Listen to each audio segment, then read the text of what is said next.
हैं कि rarest to rare है मणिपुर वाला केस। इस तरह का रोज आप सुन रहे हैं क्या? आप सुन रहे हैं कि उत्तर प्रदेश में हो रहा है, सुन रहे हैं कि हरियाणा में इस तरह की बात हो रही है, आप रोज सुनते हैं। सर सुप्रीम कोर्ट के जब चीफ जस्टिस ने इसमें हस्तक्षेप किया है तो क्या इसमें कुछ अलग भी हो सकता है, स्पीडी ट्रायल भी हो सकता है, या कुछ मतलब उम्मीद रख सकते हैं हम लोग जल्द जल्द सजा मिलने की? सर ये ट्रायल क्या सिविल कोर्ट से हाई कोर्ट और हाई कोर्ट से सुप्रीम कोर्ट भी जा सकता है? तो 800 से 1000 की भीड़ थी, तो क्या सबको सजा होगी या कुछ लोगों की सजा होगी? देखिए, हम 77 दिन बीत जाने के बाद भी ये पुलिस महकमे की नींद नहीं खुली। सुप्रीम कोर्ट के चीफ जस्टिस को आना पड़ा, उसके बाद जो है एक गिरफ्तारी हुई है, उसके पहले कुछ नहीं हुआ था। यानी कि 800 से लेकर 1000 शरारती तत्वों द्वारा ये अपराध किया गया था। आपको पेनल सेक्शन में ब्रूटली वर्ड नहीं है, उसके लिए गैंग रेप कहते हैं हम लोग। गैंग रेप में क्या इसमें क्या सजा मिल सकती है? पहले एक्सक्लूसिव हम आपको दिखा रहे हैं कि अब कानूनी दावपेच जो है वो समझ जाइए कि गैंग रेप जो मणिपुर में जिस तरीके से हुआ है उसमें कानून क्या कहता है। ये पूरा देखिए तैयारी कर क्या है, पीपी साहब हैं तो पूरा लिख के आते हैं, जो भी बोलेंगे वो तथ्य के आधार पर बोलेंगे, जो कानून कहता है उस पर बोलेंगे। और चलिए हम एक्सक्लूसिव आपको बताते हैं कि गैंग रेप की क्या सजा है पीपी साहब की जुबानी। बताइए सर। 20 साल से कम नहीं, कम होना ही नहीं है, 20 साल से ज्यादा ही सजा होगा। हाँ, 20 साल से कम आपको नहीं होना। तो ऐसा हुआ है कि नहीं कभी केस में ऐसा 20 साल का सजा मिला है कि नहीं किसी को? निर्भया कांड के बाद अभी फांसी की सजा नहीं हुई है। ये 1947 से अभी तक 752 फांसी दिया गया है। दुर्भाग्य की बात है मणिपुर में इतना जघन्य अपराध हुआ, इतना जघन्य कांड हुआ और सारे लोग कान में तेल लगा करके बैठे हुए थे। और कि वीडियो वायरल होगा तबे सजा होगा, तबे गिरफ्तारी होगी, तबे सब कुछ होगा, उसके पहले ये लोग सोए रहते हैं क्या?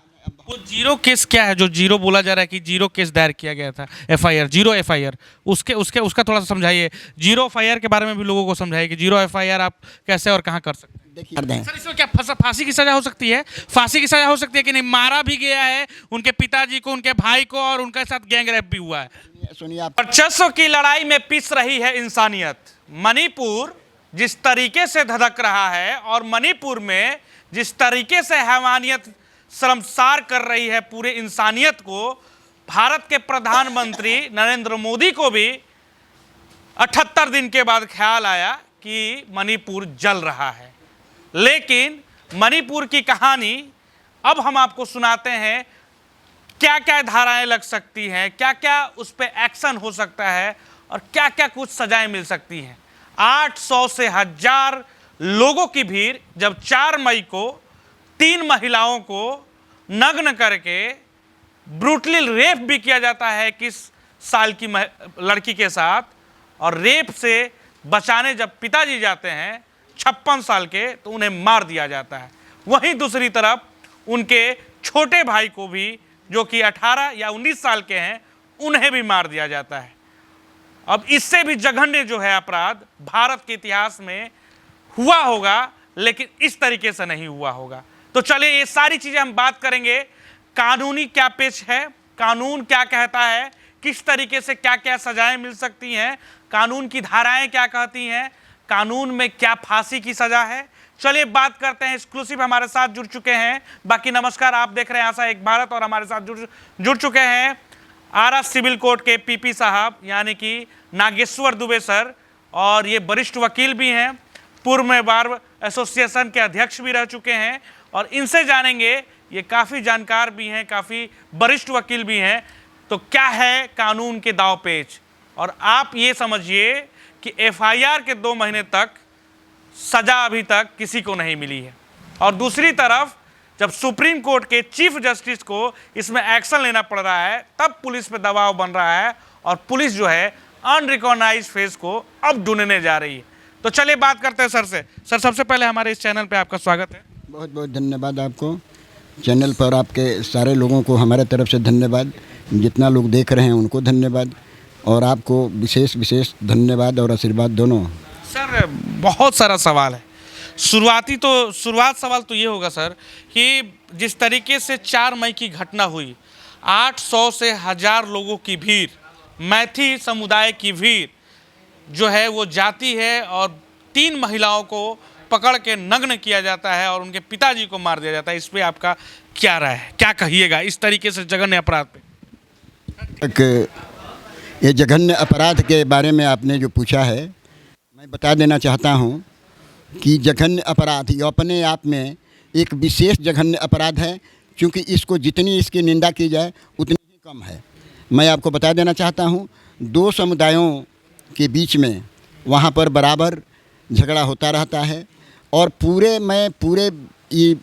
भारतवर्ष के बारे में मैं बता देना चाहता हूँ कि यहाँ पर जो जातीय उन्माद है पूरे भारतवर्ष में कोने कोने में, उस जातीय उन्माद में वो कुकी समुदाय के लोग और मैती समुदाय के लोग जो हैं ये दोनों आपस में लड़ते हैं, झगड़ते हैं। मैती समुदाय वाले जो हैं सो मजबूत पड़ते हैं, वो कुकी समुदाय के लोगों पर बराबर अटैक किया करते हैं। अब देखा जाए, इसमें 4 मई को ये कांड हुआ है।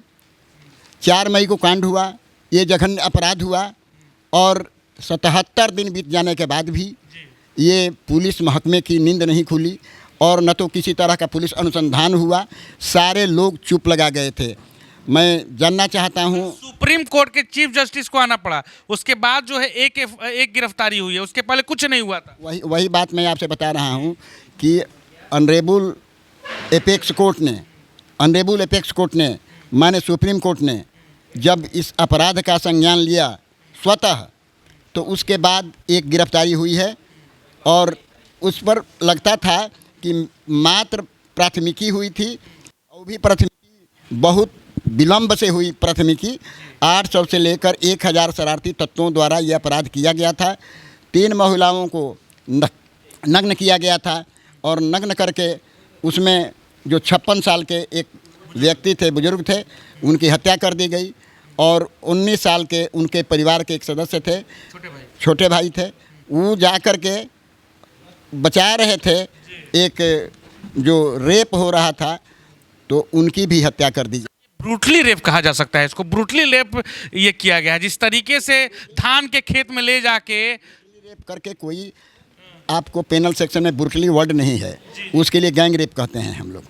ये गैंग रेप ही हुआ ना सर? एकदम कंप्लीट गैंग रेप हुआ। और गैंग रेप में क्या इसमें क्या सजा मिल सकती है? पहले गैंग रेप के बारे में जान जाइए कि गैंग रेप के लिए अपराध में कौन सा वो पेनल सेक्शन है जिसमें आप उसको अपना समझिएगा। 376D।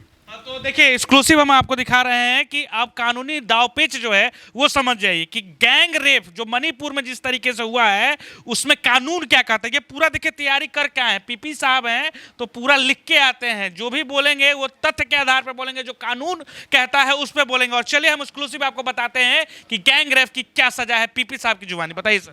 देखिए मैं आपको बता रहा हूँ, पहले ये जान जाइए कि क्रिमिनल लॉ अमेंडमेंट एक्ट 2013 जो हुआ, जो क्रिमिनल लॉ अमेंडमेंट एक्ट 2013 में हुआ, उसके मुताबिक 376D ये पेनल सेक्शन आपका है। 376D और उसी में गैंग रेप का प्रावधान है।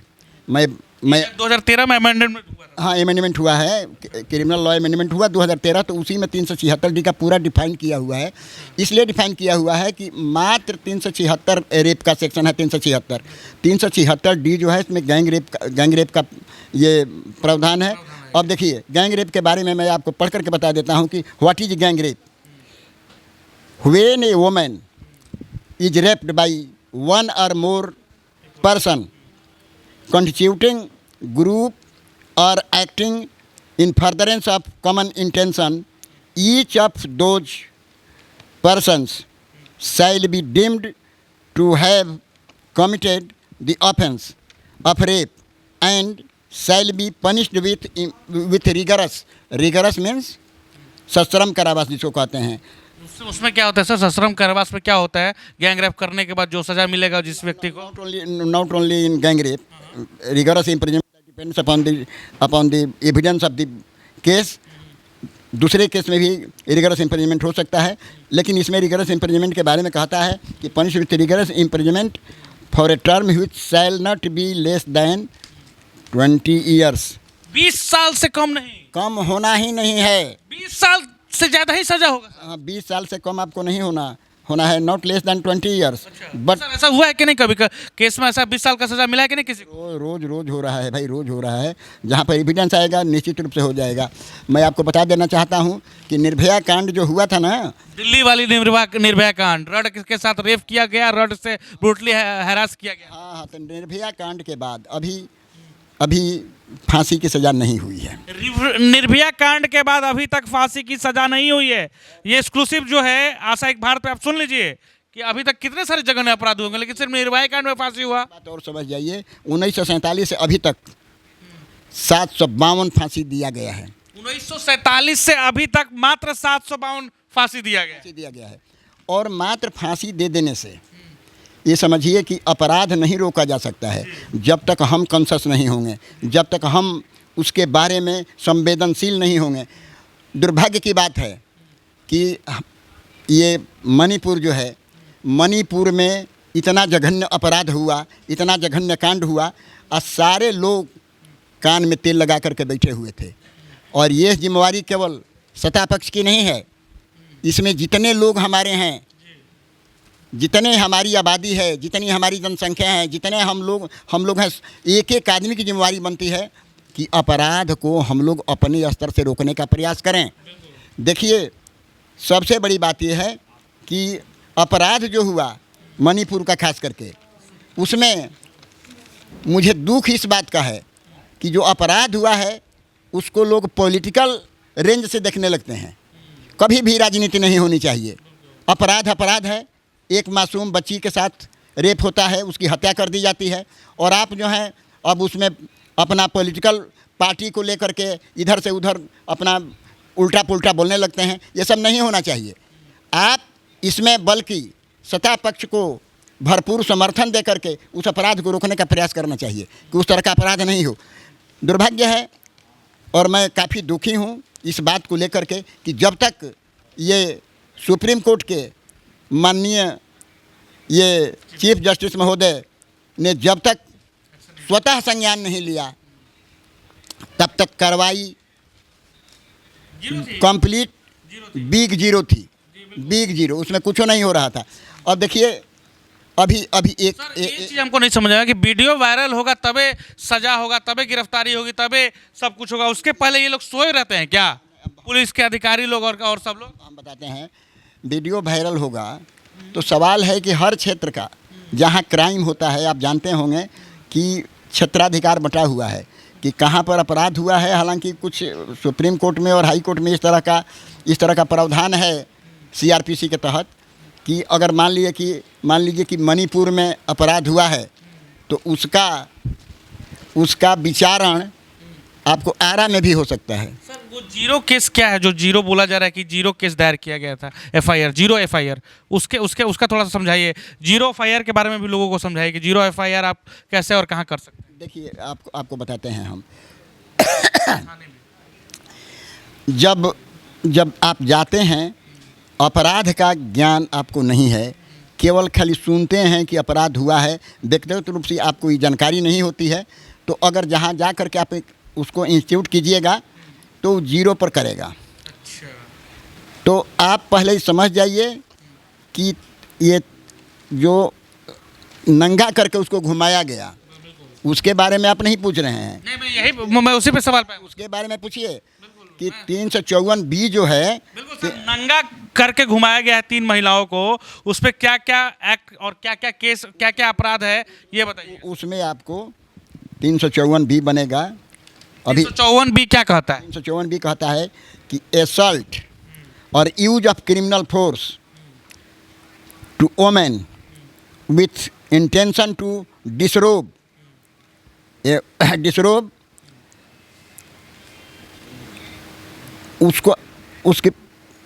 उसकी इज्जत को लूटने के लिए आप जो करते हैं, with intention to disrobe a man who assaults और यूजेज क्रिमिनल फोर्स। असल्ट करता है चाहे क्रिमिनल फोर्स यूज करता है, किसको?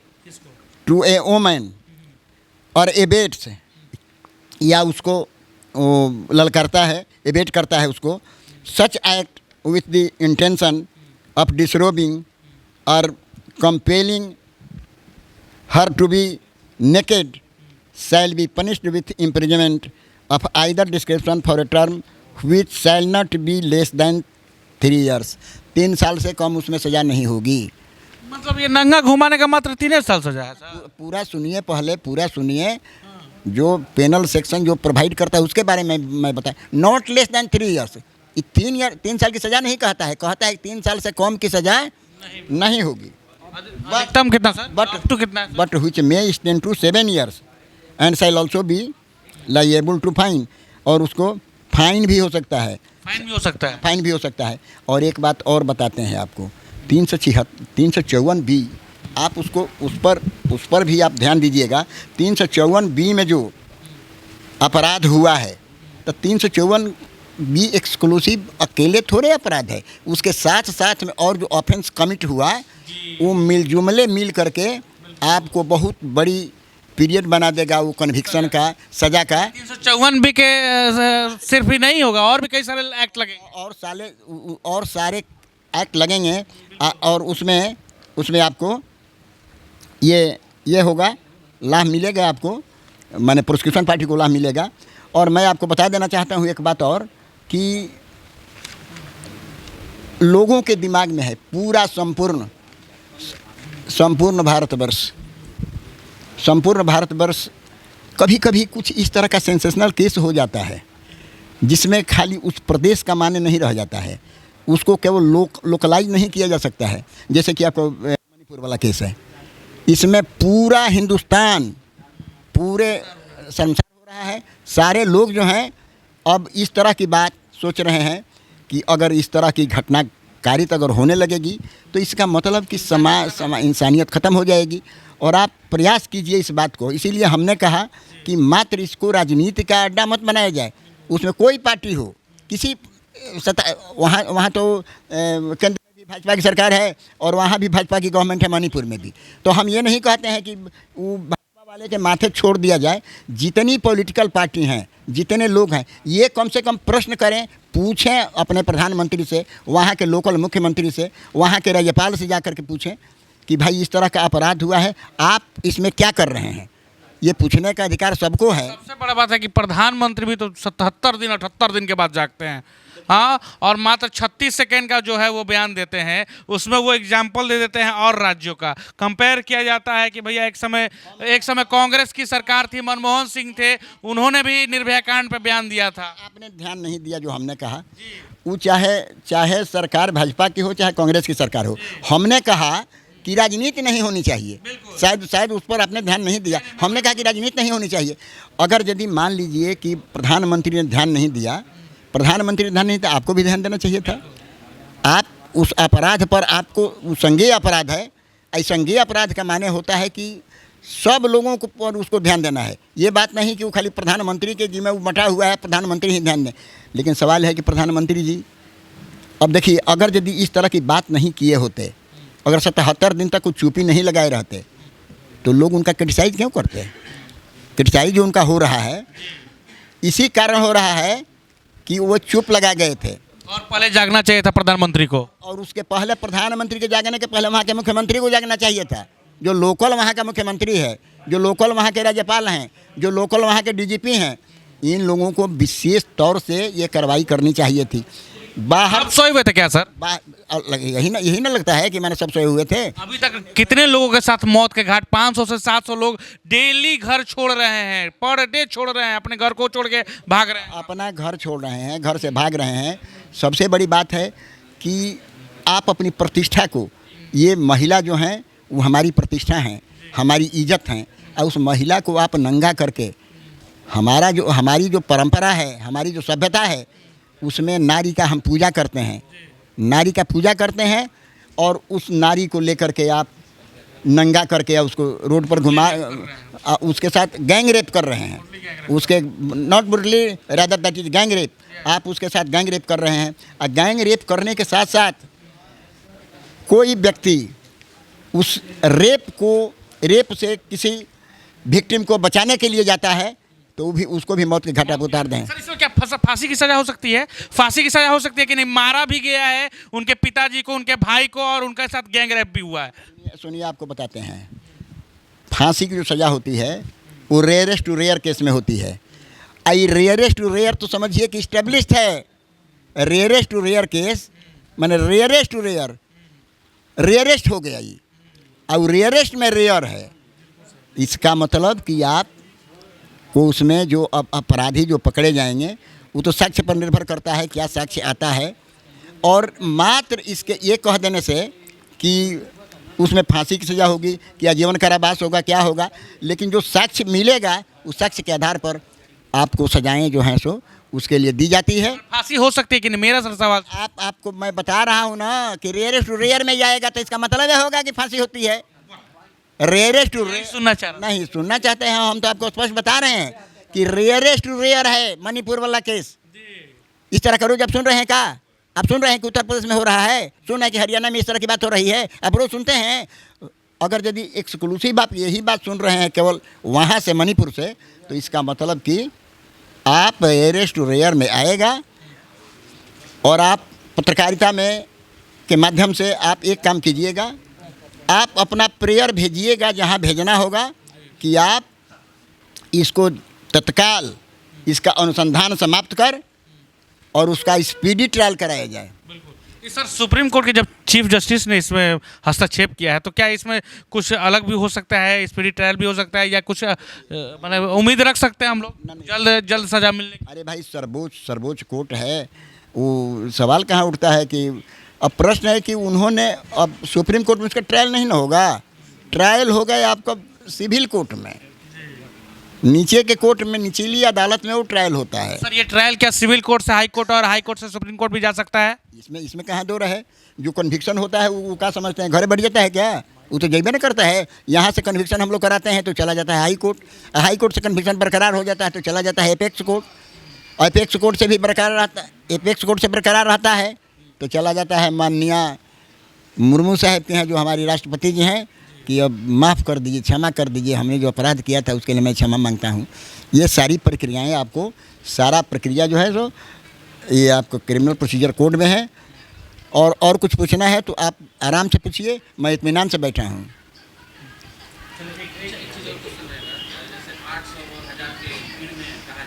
हाँ, सवाल है। बिल्कुल 800 से 1000 की भीड़ थी, तो क्या सबको सजा होगी या कुछ लोगों की सजा होगी? देखिए हम आपको बताते हैं, देखिए आपको एक तो बताते हैं, आप सुने होंगे कि फांसी की सजा की बात की जाए तो मैंने 800 से 1000 लोगों को फांसी हो जाएगी जो लोगों ने किया है, कर्म कांड किया है। रेयरेस्ट टू रेयर केस में किस पर इस्टेब्लिश होता है उस पर ना फांसी होगी उसकी। एक एक केस में देखते हो किसी को आजीवन कारावास होता है, किसी को फांसी हो जाती है। यहाँ पर यहाँ जो बम विस्फोट हुआ था सिविल कोर्ट में तो फांसी की सज़ा हुई और आजीवन कारावास भी हुआ, और लोगों को कुछ कम भी सज़ा हुई। सवाल एक केस में होने से नहीं है, सवाल है कि what is the evidence against him, उसके खिलाफ में क्या एविडेंस है। मतलब 800 से 1000 लोग थे, लेकिन उसमें से सबसे ज़्यादा किसने गोली मारी, किसने रेप किया, ये सारी चीज़ें साबित होगी तभी उसको फांसी हो। 800 1000 में जो उसका इंटेंशन, इरादा भी देखा जाएगा, व्हाट वाज हिज इंटेंशन। कुछ लोग कहते हैं कि भीड़ को सजा नहीं मिलती है सर, इन्हें भी ये भी छूट जाएंगे। कहता है सो मणिपुर की घटना जो है भीड़ की है, भीड़ ऐसी छूट जाएगी। अरे जो कहता है सो गलत कहता है। कितनी भीड़ वाले को हम लोग दोनों में बैठे हुए हैं, आपको दे देंगे उसका ये कि भीड़ में से निकला, गोली मारा, उसकी सजा हुई। सवाल यह है कि भीड़ में तो भी था, तो भीड़ में, मात्र भीड़ में आपका भीड़ का मेंबर हो गए तब तो अच्छा है कि भीड़ का मेंबर बन करके आप जो है अपराध करते रहिए, आपको अपराध का लाइसेंस दे दिया जाएगा। मैंने भीड़ में कई सारे लोग सोचते हैं कि हम भीड़ में कर रहे हैं तो हम बच जाएंगे। बचने की सवाल नहीं है, सवाल है कि भीड़ में अगर आपने किया है तो कौन सा अपराध आपने किया, इसके बारे में आप बताइए। कौन सा अपराध आपने किया था, अपराध के बारे में आप अनुसंधान में ले आइए उसको कि अमुक आदमी जो है सो, जैसे कि आपको 65B में एविडेंस में आपको ये प्रावधान है कि CCTV फुटेज से भी हम लोग निकालते हैं उसको, अगर यदि उसका मिला हुआ है वो सर्कमस्टेंशियल एविडेंस 77 दिन कहते हैं कि उसके बाद से शुरू हुआ तब तक साला डिलीट हो जाएगा, समझिए कि आपका एविडेंस है वहाँ से। होना चाहिए किसी तरह से कि जो पर्याप्त साक्ष्य है, जितना वो अपराध किया उस प्रोपोर्शन में उसका एविडेंस भी कलेक्ट हो जाना चाहिए।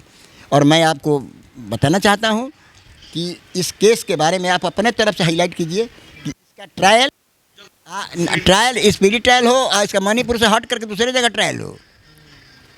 सुप्रीम कोर्ट ने क्यों ऐसा आपने क्यों कहा मणिपुर से हट के दूसरी जगह ट्रायल क्यों हो इसका? इसलिए कि मणिपुर में जो कुछ डरेगा लोग वहाँ पर लोकल एविडेंस साक्ष्य देने में, वहाँ पर फ्रिक्वेंटली आकर यहाँ पर जवाब देगा, अपना एविडेंस देगा। गाना बंद करवाइए ना, गाना बंद करवाइए ना, गाना बंद कर दीजिए सर। हाँ बोलिए।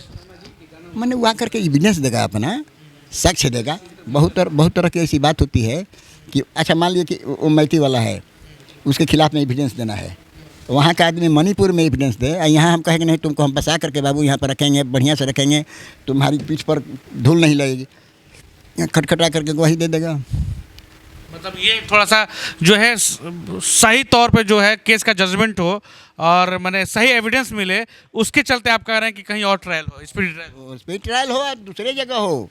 मणिपुर वाला तो उस क्या भरोसा है, 77 दिन तक 80 दिन तक अनुसंधान चला, एक भी अभियुक्त पकड़े नहीं गए, उसमें से नहीं पकड़े गए हैं ना। ये भी सोचने वाली बात है। और पीपी साहब ने सब कुछ खोल के रख दिया है। बाकी वीडियो में इतना ही आप देख रहे थे। आशा एक बार सर बहुत बहुत धन्यवाद, समय दिया आपने, इसके लिए शुक्रिया। बहुत कुछ जो है आपने कानूनी रूप से हम लोगों को ज्ञान दिया है और आप लोग भी सतर्क हो जाइए भैया। जो बहुत बहुत धन्यवाद सर। पहले बहुत बहुत धन्यवाद आपको भी, आप लोग भी सतर्क हो जाइए क्योंकि सहयोगी लोग को भी धन्यवाद। बिल्कुल बिल्कुल, हम दिखा दें कि कई सारे जो टीम के मेंबर हैं यहाँ पे हैं और देखिए पीपी चेंबर में अभी हम हैं और ये लोग जो है आते हैं, सर से सीखते हैं और ज्ञान प्राप्त होने के बाद जो है ये जो है काम करके फील्ड में अपना जो है न्यायिक जो है न्याय दिलाते हैं। तो ये सारी टीम जो है पीपी साहब के अंडर जो है ये लोग सीखते हैं और सर से बहुत कुछ ज्ञान प्राप्त करते हैं। हम भी ज्ञान प्राप्त करने आ गए क्योंकि गुरुजी जो है हमेशा सबको ज्ञान देते हैं, तो आज आप लोग के लिए हमने ज्ञान प्राप्त किया है सर से। मैरिड होने के बाद पहली बार आए हैं और सर के आशीर्वाद से ही हम लोगों की शादी अच्छे से हुई है। चलिए बाकी वीडियो में इतना ही। आप देख रहे हैं आशा एक भारत, जरूर अपनी प्रतिक्रिया दे दीजिए और सुन लीजिए सर ने कई सारे एक्ट, रूल और कई सारे जो प्रावधान है उसके बारे में इन्होंने बताया है। क्या कुछ हो सकता है इसमें, फांसी तक भी सजा हो सकती है। और भीड़ में अगर आप अपराध करिएगा और कहिएगा कि हम बच जाएंगे तो बचिएगा नहीं, रिकॉग्नाइज करिएगा, रिकॉग्नाइज हो जाइएगा, उसके बाद आपको सजा भी मिलेगी। तो खबर में इतना ही। आप देख रहे थे आशा एक बार, तो आपको जानकारी कैसी लगी जरूर बताइएगा। जिस तरीके से ये हो रहा है इससे हम सभी शर्मिंदा हैं। ऐसी घटनाएं जो है पूरे भारत को शर्मसार कर रही है। तो कृपया करके आप लोग इससे बचें और महिलाओं को जो माँ दुर्गा का अवतार कहा जाता है, महिलाओं को जिस तरीके से कल्पना चावला, जिस तरीके से कई महिलाएं जो है भारत का नाम रोशन करती हैं, वहीं पे एक महिला को, कुछ महिलाओं को मणिपुर में दर्दनाक तरीके से रेप किया जाता है और नग्न घुमाया जाता है। इससे बड़ा जो है जघन्य अपराध भारत के इतिहास में आज तक नहीं हुआ होगा। जय हिंद, जय भारत। आप देख रहे थे आशा एक भारत।